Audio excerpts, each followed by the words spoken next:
마태복음 3장 22절에서 30절 제가 봉독해 올립니다. 그 후에 예수께서 제자들과 유대 땅으로 가서 거기 함께 유하시며 세례를 베푸시더라. 요한도 살렘 가운데 에논에서 세례를 베푸니 거기 물이 많음이라. 그러므로 사람들이 와서 세례를 받더라. 요한이 아직 옥에 갇히지 아니하였더라. 아예 요한의 제자 중에서 한 유대인과 더불어 정결 예식에 대하여 변론이 되었더니 그들이 요한에게 가서 이르되 라비여, 선생님과 함께 요단강 저편에 있던 곧 선생님이 증언하시던 이가 세례를 베풀매 사람이 다 그에게로 가더이다. 요한이 대답하여 이르되 만일 하늘에서 주신 바 아니면 사람이 아무것도 받을 것이 없느니라. 내가 말한 바 나는 그리스도가 아니요 그의 앞에 보내심을 받은 자라고 한 것을 증언할 자는 너희니라. 신부를 취하는 자는 신랑이나 서서 신랑의 음성을 듣는 친구가 크게 기뻐하니 나는 이러한 기쁨으로 충만하였노라. 그는 흥하여야 하겠고 나는 쇠하여야 하리라. 아멘. 오늘은 쇠하여야 하리라라는 말씀으로 제목으로 오늘 말씀을 전하도록 하겠습니다.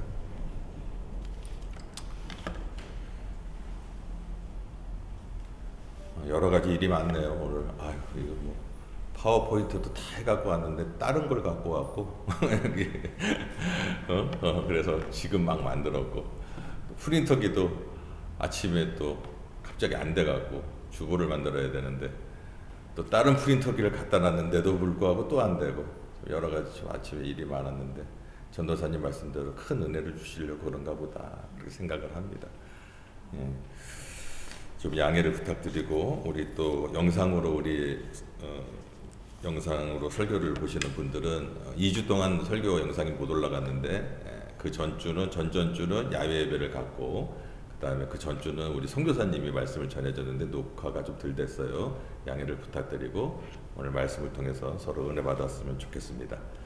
제가 아는 목사님이 계시는데 그 목사님 사모님이 바이올린을 하세요. 바이올린을 쫙 하시는데 굉장히 잘하세요. 그래서 레슨 받는 학생들이 굉장히 많이 있습니다. 근데 이제 바이올린으로 전공으로 나가려고 하는 학생들이 몇 명 있었는데 그 중에서 2명이 굉장히 잘했대요. 그래서 그 2명은 특별하게 교육을 시켰는데 이제 레슨을 했는데 그 2명 중에 1명이 오케스트라에 합격을 했고 1명은 떨어졌대요. 어떻게 해야 될까요?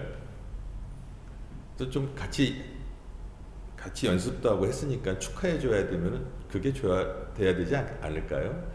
그런데 그 떨어진 어머니가 와서 난리를 치더래요. 우리 애가 왜 떨어졌냐고. 내가 제보다 우리 애가 뭐가 아니 가르친 건 똑같이 가르쳤는데 그 심사위원들이 심사를 해서 붙는 거지. 그걸 어떻게 가르친 사람한테 합니까? 막 난리를 치더래요. 우리나라 속담에 사촌이 논을 사면 배가 아프다라는 말이 있죠. 우리나라뿐이 아니었다고 합니다. 다른 나라뿐인데 가리킨 학생이 어찌됐건 민족을 초월해서 사촌이 밭을 사면 논을 사면 배가 아픈 게 다국적 이런 병인 것 같아요. 이게 무슨 뜻이죠? 남이 잘 되면 배가 아프다라는, 남이 잘 되면 배가 아프다. 그래서 그냥 어떤 사람은 이렇게 좋게 또 표현하는 분도 있습니다. 도와줄 것이 없어서 배라도 아파서 논에다가 이렇게 비료라도 했으면 좋겠다. 뭐 그런 뜻으로 뭐 이렇게 해석을 하는 분도 있는데 오늘 본문에 보면요 한 걸음 더 나아가서 귀한 인물이 있습니다. 사촌이 논을 사니까 배가 아프던 배가 싹 낫고 그리고 마냥 기뻐하는 사람이 있었어요. 그러니까 우리는 사촌이 논을 사면 배가 아파야 되는데 이 사람은 배가 아팠어. 근데 사촌이 논을 샀대. 그럼 어떻게 됩니까? 배가 아픈 게 더 아파야 되는데 배가 났어. 그리고 그 사람을 막 너무 기뻐하는 거야. 막 논을 샀다 그러니까. 이런 사람이 있어요. 오늘 그 주인공이 바로 본문의 세례 요한입니다. 세례 요한은 지금까지 민중들의 추앙을 받았어요. 어느 날 막 사람들이 막 세례 요한을 막 따라다니고 뭐 회개하라 그러면 대단한 사람을 막 쫓아다니고 그랬어요. 그런데 어느 날 누가 나타났어요? 메시아 예수님이 나타났어요. 그래갖고 세례 요한이 하루아침에 이슬처럼 없어질 그런 운명에 놓이게 됩니다. 정말 막 떠올라가고 지금 막 해가 중천에 떠서 쫙 높게 떠서 막 빛을 발하고 있는데 갑자기 누군가가 나타나고 그냥 뚝 져버릴 그런 순간이 있었습니다. 그럴 때 그가 하는 말이 오늘 말씀입니다. 예수, 그는 흥하여야 하겠고 나는 쇠하여야 하리라. 세례 요한은요, 제사장 사가랴와 그리고 예수의 어머니 마리아의 친척되는 엘리사벳을 통해서 그분들이 나이가 많이 먹었습니다. 근데 그 나이 많은 분들을 통해서 태어난 사람이 세례 요한이었어요. 그것도 하나님의 은혜로 그 나이 많은 제사장에게 자녀를 주었던 것입니다. 근데 그 자녀를 낳았는데 그 자녀에게 하나님께서 이렇게 말씀하세요. 마태복음 11장 11절에 세례 요한을 가리켜 여자가 낳은 자 중에 가장 뭐라고요? 큰 자니라. 세례 요한에게 가장 큰 자니라라고 얘기합니다. 근데 저는 좀 그래요. 가장 큰 자라면 우리가 생각할 때 어떤 사람이에요? 뭔가 뭐 잘 되고 뭔가 뭐 기업가가 되고 대통령이 되고 막 이래야 좀 잘 되는 사람이라고 생각하잖아요. 그죠? 근데 세례 요한은 그러한 삶을 살지 못했어요. 어떠한 삶을 살았냐? 그냥 집에서도 있지 못하고 광야에서 낙타털로 된 옷을 입고 메뚜기하고 그 다음에 꿀벌, 바위에 있는 벌의 그 꿀을 갖다가 먹으면서 그러고 살았어. 한번 생각을 해봐요.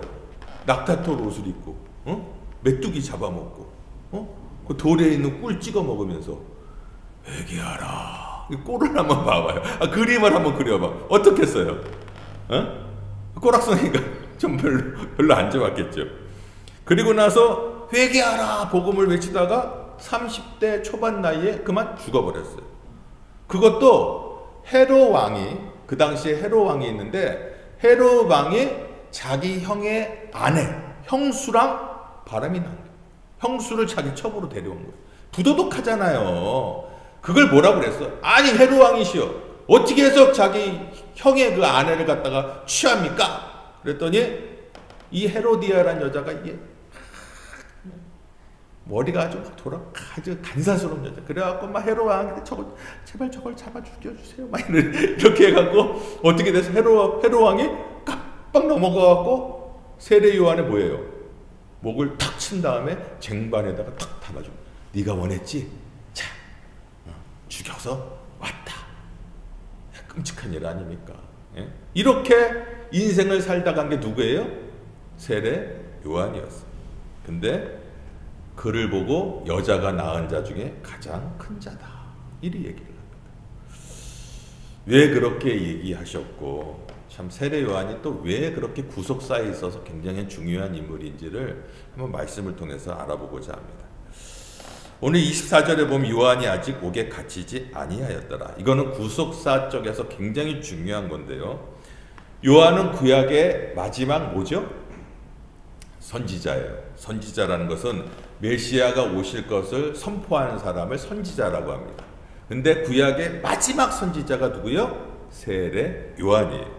근데 보면은 마태하고 마가복음에 보면 요한이 감옥에 딱 갇히니까 그때부터 예수님의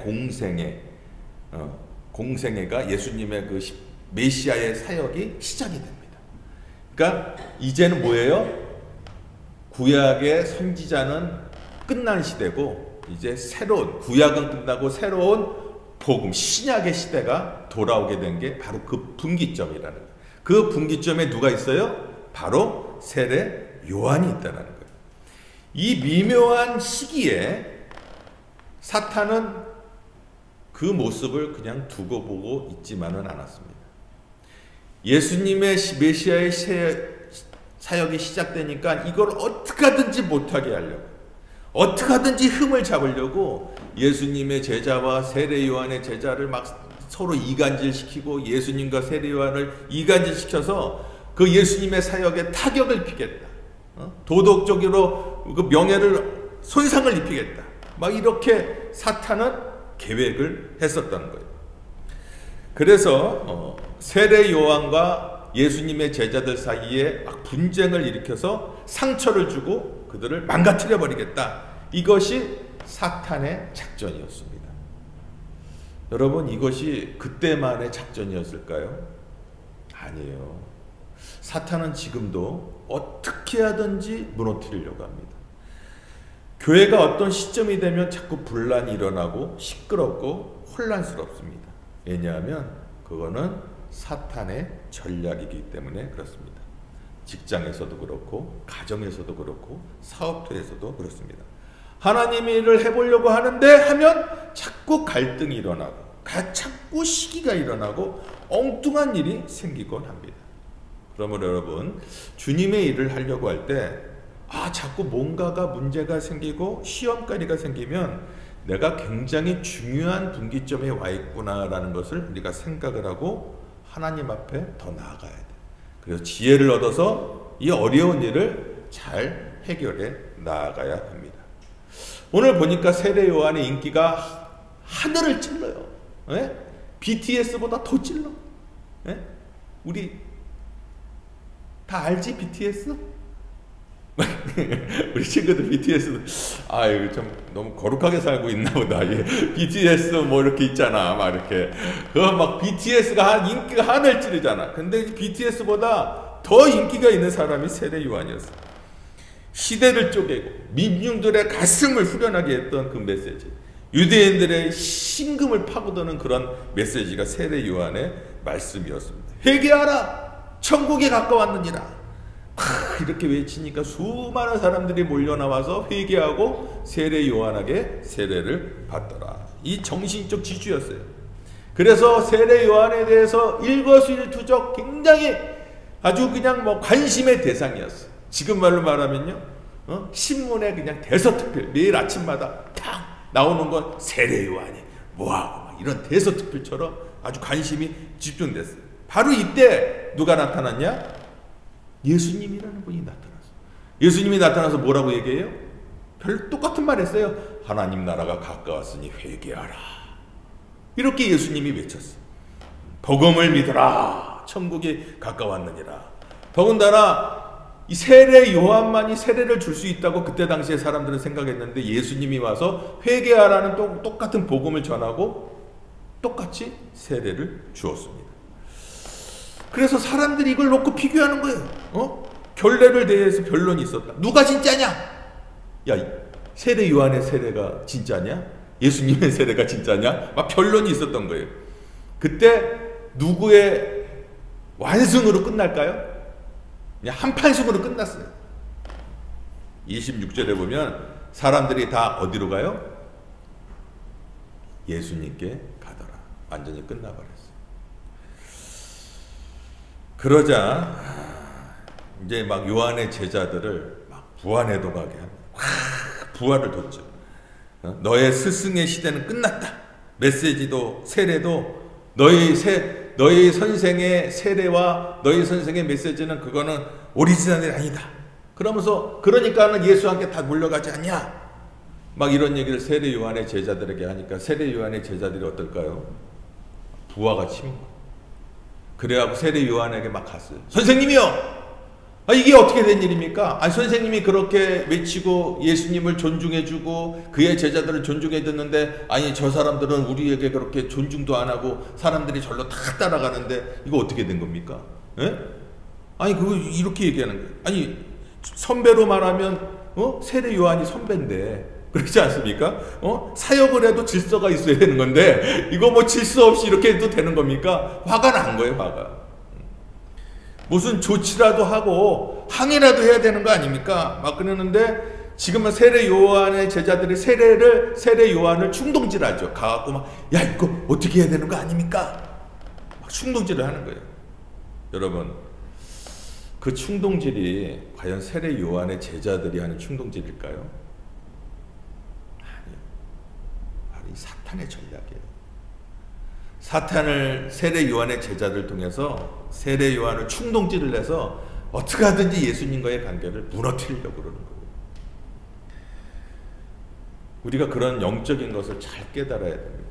여러분, 사람이 가질 수 있는 덕목 가운데 가장 어려우면서도 가장 아름다운 덕목이 있대요. 전도사님, 그게 뭘까요? 사람이 가지는 덕목 가운데 가장 아름답고 가장 어렵대. 그 덕목이 뭘까요? 여러 가지가 있겠죠. 오늘 저 뉴마켓에 가서 이 질문을 제가 김영성 집사님한테 했거든요. 맞췄어요. 겸손입니다 그러더라고요. 겸손 아닐까요? 그러더라고요. 겸손이라는 거. 이 겸손은요, 남과 비교 당할 때 겸손할 수 있다는 것은 아무나 가질 수 있는 덕목이 아닙니다. 정말 남하고 비교할 때 쉽지 않아요. 3년 동안 하산하지도 않고 수도원에서 수도를 닦던 어떤 신부님이 별의별 유혹에도 넘어가지 않더니 마귀가 찾아와서 당신의 동생이 어제 추기경이 되었어요 그랬더니 신발을 벗고 뛰어내려가더랍니다. 이 동생하고 비교를 했는데 동생이 먼저 추기경이 된 거야. 그 불을 참을 수 없어서 뛰어내려간 거예요. 이게 여러분, 사탄의 전략, 비교 전략은 세례 요한의 전매 특허라고 했는 세례를 그 세례가 세례 요한의 전매 특허인데 그걸 예수님이 하는데도 세례 요한은 거기에 흔들리지 않고 그 유혹, 막 그런 거에 유혹을 할 때 그가 하는 얘기를 들어보세요. 세례 요한의 제자들이 막 세례 요한을 충도질할 때 뭐라고 얘기하냐면 27절에 만일 하늘에서 주신 바 아니면 사람이 아무것도 받을 수 없느니라. 무슨 얘기죠? 내가 할 일은 아무것도 없다라는 거예요. 하나님이 주시지 않으면 나는 뭐든지 할 수가 없다. 하나님이 주셨기에 내가 세례를 줄 수가 있었고, 하나님이 주셨기에 내가 광야에서 외칠 수 있었고, 하나님이 주셨기에 내가 사역을 할 수 있었지 내 힘으로, 내 능력으로, 내 지식으로, 내 경험으로 한 게 아니다라는 거예요. 그러므로 내가 질투하거나 비교하거나 시기하거나 화내거나 그럴 필요가 없다라는 거예요. 그래서 하나님께서 여자가 난 중에 가장 큰 자다라고 얘기했을 수도 있어요. 여러분, 내가 누구인지를 아는 사람이 가장 큰 인물인 줄 믿으시기 바랍니다. 아멘? 자기 위치, 자기 자리, 자기 분수를 모르는 사람은 소인배예요. 세례 요한은요, 아주 결정적인 시기에 자기 자신이 누구인지를 알았어요. 하나님의 은혜가 아니면 나는 아무것도 할 수 없다라는 그런 자기 자신을 알고 있었다라는 사람이에요. 그래서 그가 큰 자라고 하나님이 말씀하셨습니다. 그런데 사탄은요, 계속 얘기합니다. 예수님으로부터 그를 떼어놓으려고 네가 했잖아, 네가 잘했잖아, 네가 했던 일이야, 너 얼마나 광야에서 힘들었어, 네가야 그 광야에서 바람 부르고 모래바람 부는데 네가 낙타떨이 있고 내가 메뚜기 먹으면서 회개하라 그러는데 야, 너 멋있지 않니, 네가 얼마나 그걸 수고했니, 네가 얼마나 했니, 막 이렇게 사탄 마귀는 충동질을 하는 거예요. 근데 세례 요한은 뭐라고요? 하나님이 나에게 주셨기 때문에 내가 그 일을 감당했지 내 힘으로 한 게 아니다. 하나님께 받을 만큼 내가 한다라는 거예요. 그러므로 여러분, 주시지 않은 것을 받겠다라는 것도 사실은 교만이고, 주신 것을 받지 않으려고 하나님께서 분명히 주셨는데 하지 않겠다고 하는 것도 교만이에요. 우리가 세례 요한을 통해서 그 제자들이 흥분하는데 절대 흥분하지 않고 인간적인 섭섭함 따위는 전혀 생각하지 않고 자기가 하나님께서 나를 보낸 목적을 분명히 알고 있었다라는 것. 이게 굉장히 중요한 일입니다. 그러면서 이렇게 얘기하죠. 28절과 29절에 나는 말한 바 나는 그리스도가 아니요 그의 앞에 보내심을 받은 자라고 한 것을 증언할 자는 너희니라. 신부를 취하는 자는 신랑에 나서서 신랑의 음성을 듣는 친구가 크게 기뻐하나니 나는 이러한 기쁨이 충만했다. 이렇게 얘기하는 거예요. 제자들에게. 얘들아, 내가 전하는 사람이 바로 메시아야, 그리스도야, 그가 진짜야, 그리고 그가 구원자야. 나는 진짜 아니야. 이렇게 얘기하고 있는 거예요. 그리고 나는 그를 증거하기 위해서 나온 사람이지 그 사람하고 동등하게 내가 뭐 이렇게 영광을 취하려고 온 사람이 아니야 라고 얘기를 하고 있는 거예요. 지난 수백 년 동안 이스라엘 백성들은 버림을 받았습니다.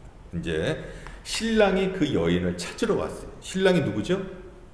예수님이. 예수님이 누굴 찾으러 왔어요? 이스라엘 백성들. 지금 누굴 찾으러 왔어요? 지금 저와 여러분. 예수님은 누구? 신랑. 우리는 뭐예요? 신부. 그가 결혼하는 것을 내가 그렇게 보고 싶었던 거야. 이스라엘이 버림받았어. 그러나 이제 예수님이 오셔서 널 이스라엘, 하나님의 택한 백성들과 만나서 그들과 함께 천국 백성이, 천국 나라가 이루어진 걸, 내가 그걸 보기 위해서, 그걸 전하기 위해서 이 땅에 온 거야. 그러면서 나는 그걸 보면서 뭐라고 해요? 기쁨을 감추지 못하겠다. 내가 너무 기쁘다라는 거예요. 그리고 너희들도 내가 전한 이 메시아를 너희도 전하게 될 거야. 그러면서 나는 가짜니까 나를 버리고 누굴 쫓으라고 얘기해요? 저 메시아를 쫓아라. 나중에 그래서 세례 요한의 제자들이 어디로 가죠? 누구한테 가죠? 예수님께 다 갔습니다. 이렇게 이제 세례 요한이 자기 제자들에게 얘기를 하죠. 그리고 오늘 본문 결론이 마지막 절에 등장합니다. 30절에 보니까 사실 모든 그리스도인들은요 이렇게 살아야 돼요. 한번 같이 읽겠습니다. 그는 흥하여야 하겠고 나는 쇠하여야 하리라. 공동 번역으로 읽어보면 그분은 더 커지셔야 하고 나는 작아져야 한다. 하나님 나라를 위해서 그는 흥하여야겠고 나는 쇠하여야겠다.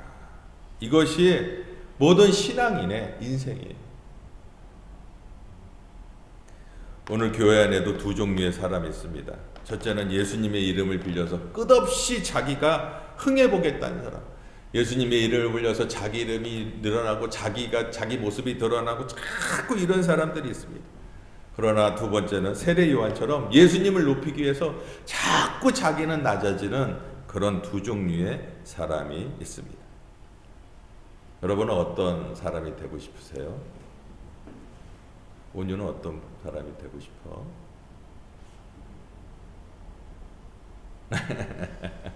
그래. 온유도 두 번째 사람이 되고 싶지. 예수님은 자꾸 흥해져야 돼. 자꾸 예수님의 이름이 드러나고 그 다음에 내 이름은 누구예요? 자꾸 없어져야 돼. 내가 무엇이 되든 내가 정말 대통령이 되더라도 예수님이 높아져야 되고 난 낮아져야 돼. 그것이 예수 믿는 사람들의 삶의 철학, 삶의 모습이에요. 참된 그리스도인이라면요, 예수님은 흥해야 되고 나는 그 예수님이 흥해야 되는 걸 위해서 헌신해야 된다. 이런 사람이 바로 예수님을 믿는 신앙의 사람이다. 예수님이 여러분 이 땅에 오신 목적이 무엇입니까? 이유가 무엇이었어요? 뭐라고 얘기했죠? 내가 죽어야 너희가 살리라. 내가 가난해짐으로 너희를 부욕해 하리라. 내가 저주를 받아 너희를 복되게 하리라. 내가 음부의 버림을 받아 너희를 천국으로 인도하리라. 내가 쇠함으로 너희가 흥하리라. 주님께서는 우리들에게 삶을 통해서 낮아짐이 무엇인지 보여주고 가셨습니다. 낮아질수록 우리 하나님은 그를 보고 뭐라고 해요? 정말 낮아지고 주님만을 높이는 사람을 위해서 너가 여자가 낳은 자 중에 가장 큰 자구나. 누구에게 칭찬받고 싶으세요? 사람들에게 아니면 하나님께? 유혹하는 세상 물결 앞에서 정말 좀만 나가면 내 탐욕이, 내 이름이 석자가 조금만 흐려지면 막 분을 참지 못하고, 내 헌신이 조금만 헛되면 화가 나고, 막 그런 삶과 속에서 우리 세례 요한처럼 외치십시다. 그는 흥하여야겠고 나는 쇠하여야 하리라. 저와 여러분의 삶이 그러한 삶이 되기를 주의 이름으로 축원합니다. 기도하겠습니다.